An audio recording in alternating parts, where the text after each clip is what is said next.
Hari Om. The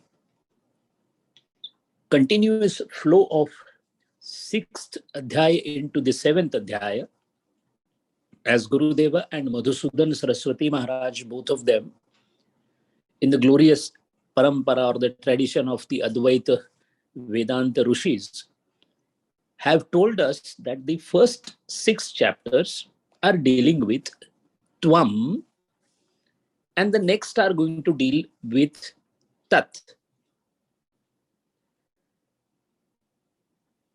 As Gurudev has mentioned, Mahavakya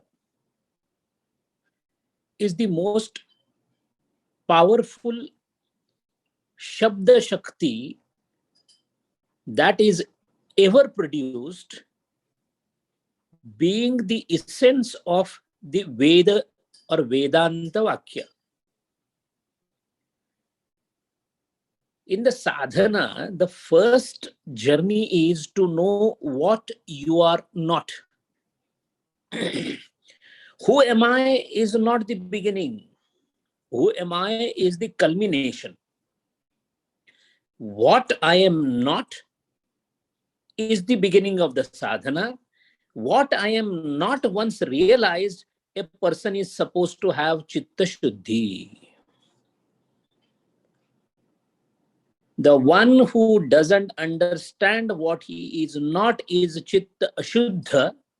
The one who completely realizes through the sadhana what he is not is supposed to be Chitta Shuddha person, which in other words is also called Papa Vinasha.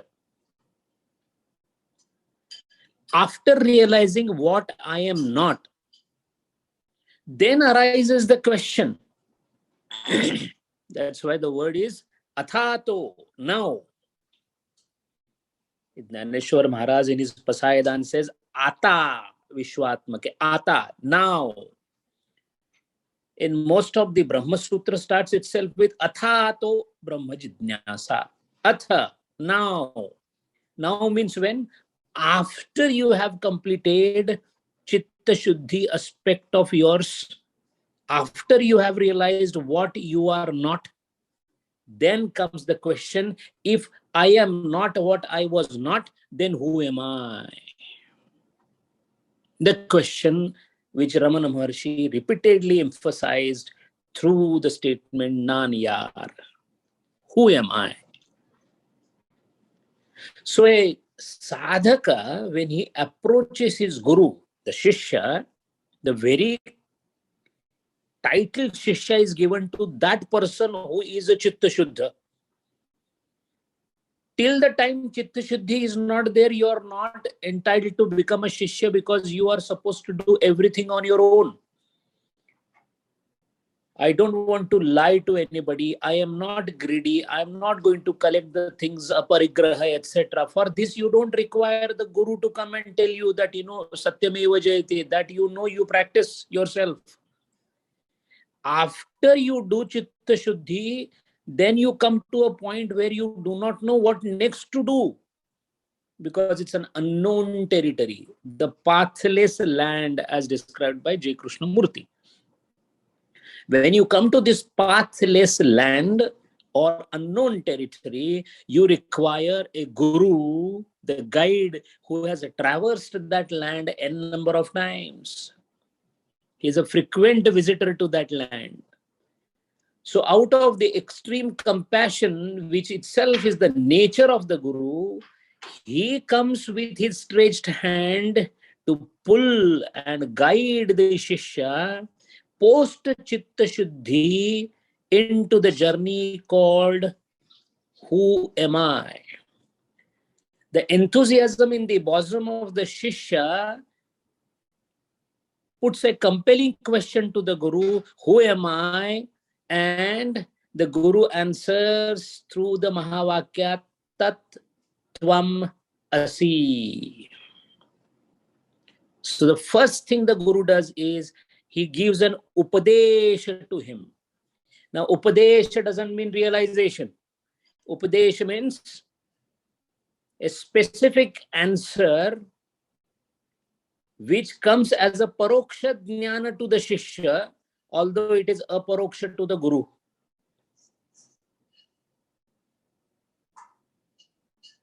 So the first statement he does, which is called a Mahavakya, that being Tat Tvam Asi, which is the sentence available in Chandogya Upanishad of Samaveda, called Upadesha Vakya. Once the Shishya starts contemplating upon this statement, there are three aspects in the statement. He realizes Tat, Tvam and Asi, of which he is immediately connected to the aspect Tvam, that means he himself. So first he thinks on that. Because he thinks, I am the body, the eyes, the indriyas, everything. How can I be Tat? And then the Guru points out, the Tvam that I am pointing out is not your physical body, not your Shakshma Sharira, not your Karana Sharira. So try to find out, first of all, who you are. Then you will understand Tvam part of the Tattvamasi. So he takes the effort or the endeavor to find out what is his real nature, and then he finds his real nature, and then he says, he comes out with the Udgar, says that Aham Brahmasmi, Aham Brahmasmi, Aham Brahmasmi. This is called Anubhava Vakya, experiential statement. It is empirical knowledge prompting him to shout from the rooftops of the realization, saying that Aham Brahmasmi. So he realizes the Tvam that the Guru was telling him is nothing else but Aham Brahmasmi experience. This is an Anubhava Vakya coming from Bruhadarak Upanishad from Yajurveda. Now that he has realized what Tvam part of Tattvamasi is, he focuses on Tat part of the Tattvamasi. I know my nature. Aham Brahmasmi. What about that Tat? When he focuses on Tat, he realizes that Tat is nothing else but only Jnana Roop. And then he says, Prajnanam Brahma, Prajnanam Brahma, Prajnanam Brahma. This is called Lakshana Vakya of the Brahma. So now the Shishya has realized who he is, Tvam. He has realized what is Tat. Now he needs to know the connect between the two. So when he starts contemplating upon it, he realizes that me and the Brahma, Tvam and the Tat is one and the same. So he realizes the Asi part of it, and then gives a shout from the divine realization saying, Ayamatma Brahma, Ayamatma Brahma, Ayamatma Brahma. I am, the Atman is the Brahman. So this is called Anusandhana between me, Tvam, and the Tat. A continuous link established is called Anusandhana Vakya from Mandukya Upanishad of Atharva Veda. This is how the four Mahavakyas are structured. How did the disciple came to know that who he is when he said Aham Brahmasmi? That is told in the first chapter, 6 chapters, Adhyayas.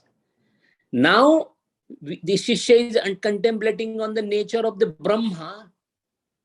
That is why the next chapter of Bhagavad Gita and the Anusandhana part will be taken into the last 6 chapters of Bhagavad Gita. And when the 18th chapter will conclude, Adhyaya will conclude, the sentence will be complete. Tat Tvam Asi will be complete.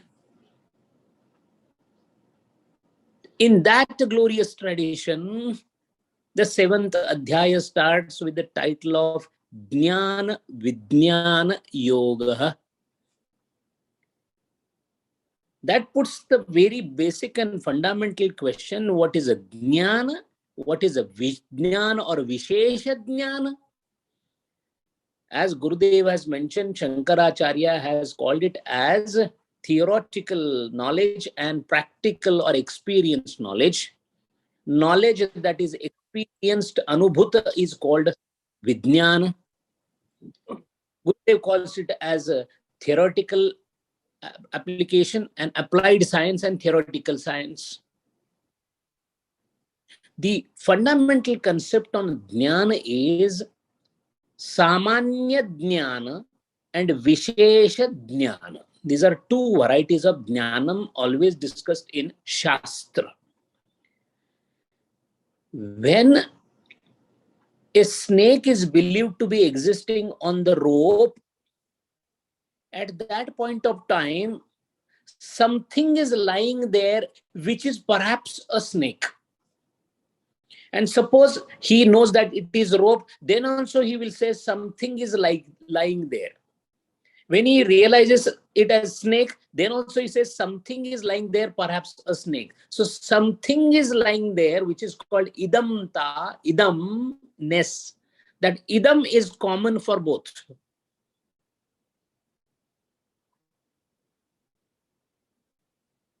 Vishesha jnana is when samanya jnana is modified into a specific special categorization. It is called Vishesha jnana. And the commonest example of Vishesha jnana is Vritti jnana. The chitta or the mind, when it is completely pristine, pure, and nothing is happening in it, it has a samanya jnana. When there is a vritti or the thought comes on the mind, it becomes vishesha jnana, because moment you say thought, the question comes of what?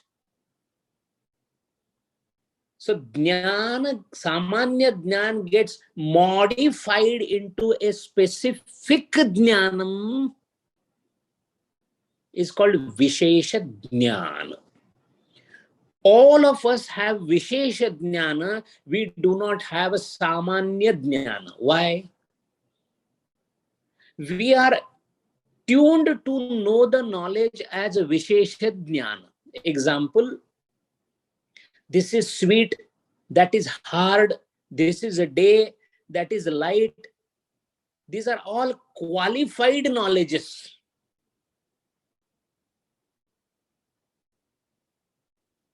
These are all qualified knowledges because they have to have some qualification to understand. Moment you say there is a light, you must know the qualities of light. It is effulgent, it gives, it helps us to do this, helps us. So there are qualities involved in it. Quality less, attribute less jnana, we cannot perceive. Why? Because the medium given to us to perceive the knowledge is only by modifying the samanya jnana into vishesha jnana. Now, if I'm condemned to see everything in modified form, how can I see the pure form? And seeing the pure form is important because of purest knowledge, purest, shuddham, shukram, apapa vidham is Brahma. So somebody who is condemned to see everything as a qualified knowledge, vritti jnana or vishesha jnana, is struggling hard to grapple with the samanya jnana, which Gurudev describes as how a limited intellect can fathom limitless Ananta Brahma. And it is really surprising. Kabir Maharaj puts it in a very simple but very profound depth meaning. बूंद समाया सागर में जाने हर कोई, सागर समाया बूंद में जाने बिरला कोई. The whole sea ocean is in the drop is most difficult to understand. The sister of Dnyaneshwar Maharaj, Muktabai, a 14-year-old girl who had authority to even admonish Sant Namadev Maharaj, because she was a yogini of a very high class. She has written very few abhangas, but one of the abhanga is Mungi Udali Akashi Tine Gilile Suryashi. What it means is the ant flew in the sky and swallowed the sun. How can ant swallow the sun? It is the same thing how the limited intellect with a vritti jnana or vishesha jnana can fathom the samanya jnana, which is vast and limitless. Please keep it in mind that the word samanya is considered as ordinary in our normal vyavaharika bhasha, but samanya has a very important aspect in Shastra. The substratum consciousness of all the happenings is samanya, universally present, while the modifications on the top of it, the ocean and the water, is the most critical part. Waves coming on it is just a temporary thing. So for the wave to understand the ocean, for the mind to understand the Brahma, is the most difficult aspect.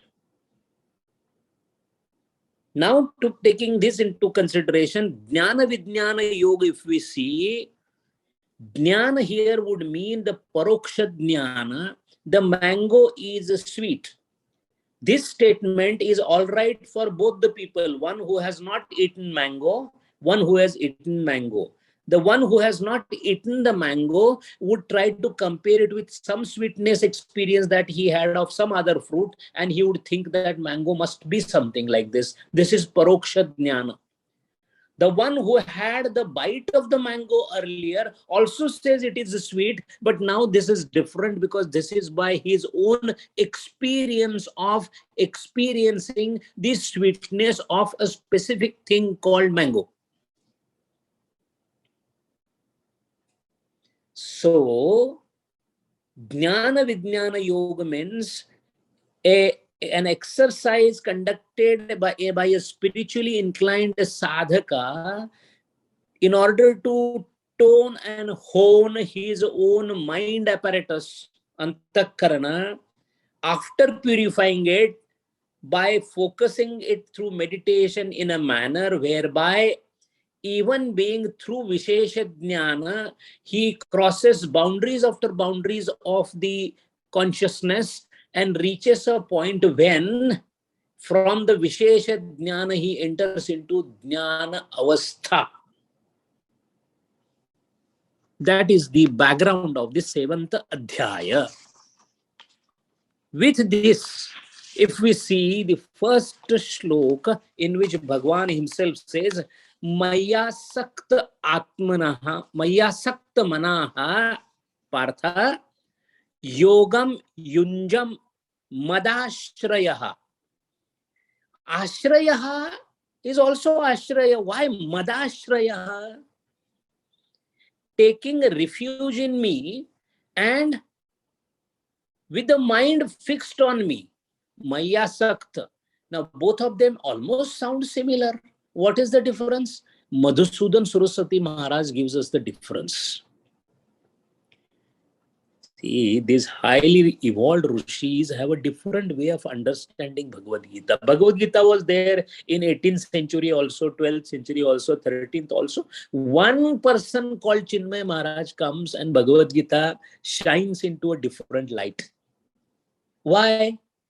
Because we know we have Kohinoor diamond in our hand as Bhagavad Gita, but we always looked at it as a crystal. You need a johari, a jeweler to come to tell you that, oh, this is a priceless diamond. So Gurudev spoke about this. So Madhusudan Saraswati Maharaj says, a servant working under a ruler, under the king, is of course an ashrita of the king, Raja. He has Raja Shraya. So if you ask the servant, how it is going, how is your life, he will say, I am at the mercy of the king. I am at the ashraya of the king. But if you ask him, are you asakta mana with the king? He would say, no, I am asakta mana with my family. That means you can have ashraya at one place and asakti at the other place. Bhagavan says, no, that will not work. This is precisely what our condition is. We want to say that I am at the ashraya of Krishna Bhagavan, but my asakti is in my own things. And Krishna Bhagavan always has a cryptic smile on his face. He is a very chatura. Achyuta. He says, first thing is asakti. First come out of that. You will not establish a bond with me unless you disintegrates the bond with your own ones. Gatavati vayo dehe paye bharya bibanti tasmin kaye. Acharya always tells us, the same wife does not even want to look at the dead body of the husband. With him, she enjoyed the life for 40 years, but now he's dead. She wants him to be taken away and burnt as fast as possible. हो का पुत्र पत्नी बंधु त्याचा तोडावा संबंध. Tukaram says, please disconnect yourself from your son, your wife, and the brother. Nata tode har bhaje bhagat kahave soy. The one who breaks the relation with this world only can establish a bond with Sri Krishna. So Maya Sakta Manaha and Madashrayaha. That refuge is also in me. And the mind is also fixed in me. And how is it that, how does that happen? The Bhakti Shastra also tells us the same thing. I am yours, God, Lord, I am yours. This is called Tadiyata. When the Lord comes in front of me, then again I say, hey Lord, I am yours. This is called Twadiyata. And when Maya Sakta Manaha happens, then we say, God, I am not yours. You are mine. That is called Madiyata. Radharani had Madiyata. Gopis had Madiyata. Krishna, you are not anybody else's, you are mine. Where is the question of I am yours? So Tadiyata, through the stage of Twadiyata, gets into Madiyata, that is called Maya Saktamana and Madashrayaha. A Sufi very nicely puts this. मैं बुलाता तो हूं उसको, मैं बुलाता तो हूं उसको, मगर जज्बा ए दिल उस पे कुछ ऐसी आन पड़े कि बिन आए ना बने. I am calling Krishna, all right, but better is Krishna should be impatient to come to me. Let something like this happen. And then Lord says, Partha, if you have done these two things, then asamshayam samagram yatha jnasyasi tatshrunu. Shrunu, Shravanam, listen, Partha. If you have these two qualities, Madashraya, Asakta Manaha, that is called Sanyama in Patanjali Yoga Shastra. No Vyuthana.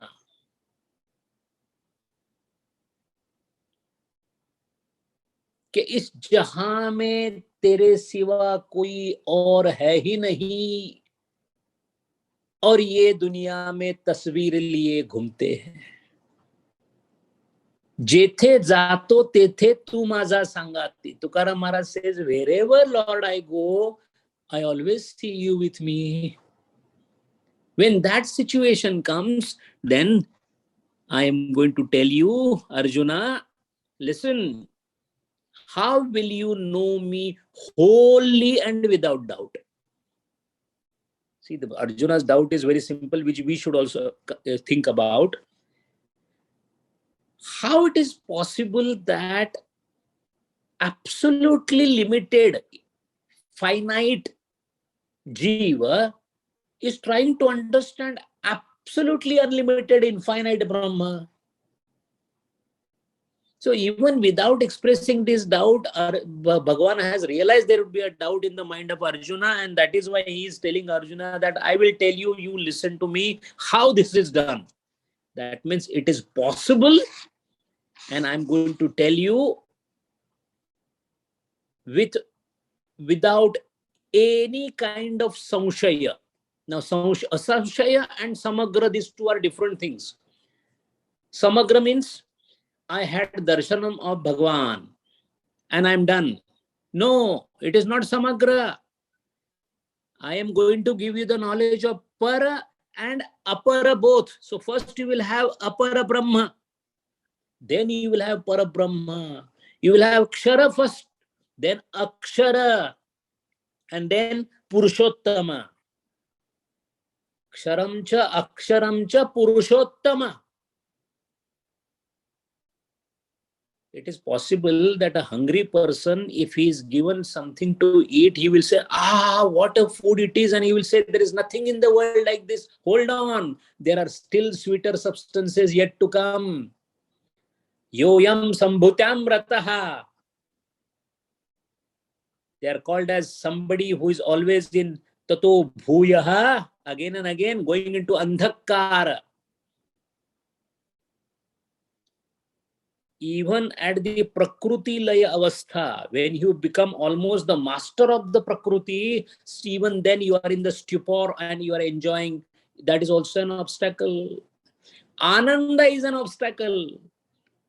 So that is the reason he says, Samagra. I will tell you all my aspects. My absolute or Purushottam aspect, my Kshara aspect, my Akshara aspect. All I will tell you. And Asamshaya.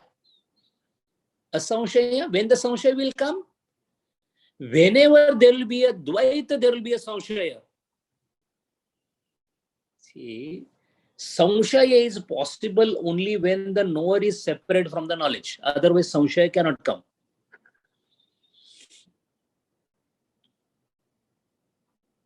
Lord is assuring that there will be no Samshaya, means you shall be transcending the duality. So there is automatically no Samshaya left.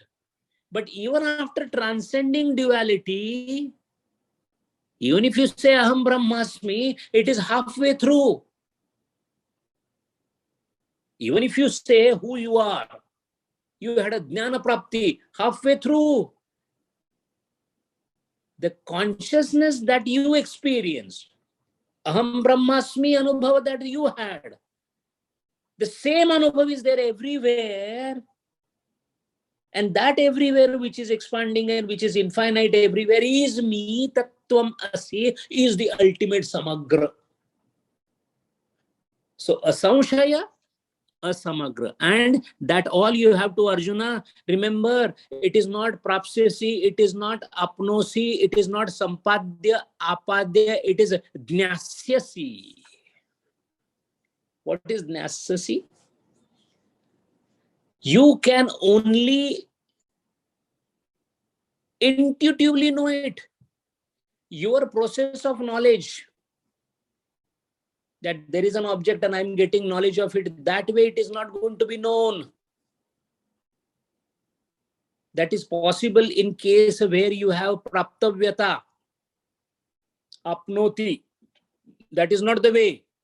This is sheer knowing. How will sun know that he has light? Because he is a light. Imagine one day sun declared that, well, I came to know that today I came to know I am full of light. It cannot happen. Full of light is sun. Sun is full of light. There is nothing like sun becoming or sun knowing light or light knowing sun. No way, not possible. Such a thing is called Jnasyasi. Jnasyasi means Swaswarupa Jnana. Swaswarupa Jnana. That Jnana, Jnanate Aham Savijnanam Idam Vakshami Asheshataha. Get ready. I'm going to tell you everything under that. The way Thakur Ramakrishna Paramahansa talked to Vivekananda just before his death. Narendra, hold your hands. I'm going to empty myself in you. This is the beauty of Guru. In this world, if you ask, what is the height of Niswartha? Niswarthata. This is the height of Niswarthata. A Guru giving completely his own thing to the disciple. Vakshami asheshataha. And what will happen if you get this? What is the phalam? Yad jnatva na iha bhuyo anya jnatavyam avashishyate. There is nothing left to be known in this world. Why? How come? How is it that this knowledge is going to then surpass all the knowledges so far? Because all the knowledges that you had so far had the substratum of this knowledge itself. Arjuna, the scattered sun rays that you were trying to collect earlier and jumping with joy saying that there is light, I am taking you to the source of light. You will no more be interested into the sun rays because you are in the sun itself. Why would you go to a small well and fetch the water? I'm taking you to the ocean itself.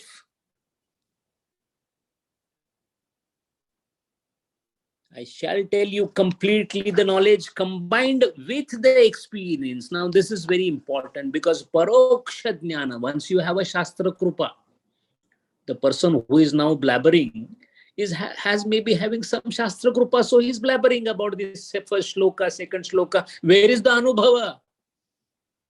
Blank. Anubhuti is not there.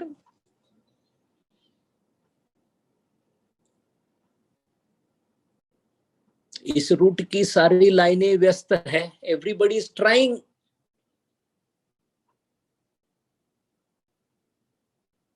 कामान विहाय पुमान शरति निस्पृह निर्मोही स शांतिम अधिगच्छति erlong. Gurudev is master of English. Erlong. His word is erlong. Just round the corner. But to go to that just round the corner takes many, many births. So now, first you should know, yes, Bhagavad Gita, Vedanta, Prasthanatrayi is what? Map. First, you should be ready for the journey. No, I'm very happy with this world. It is all fine, you know. Wife shouted at me, I shouted at her. Then there was my son, and again I lost money. I'm happy with this.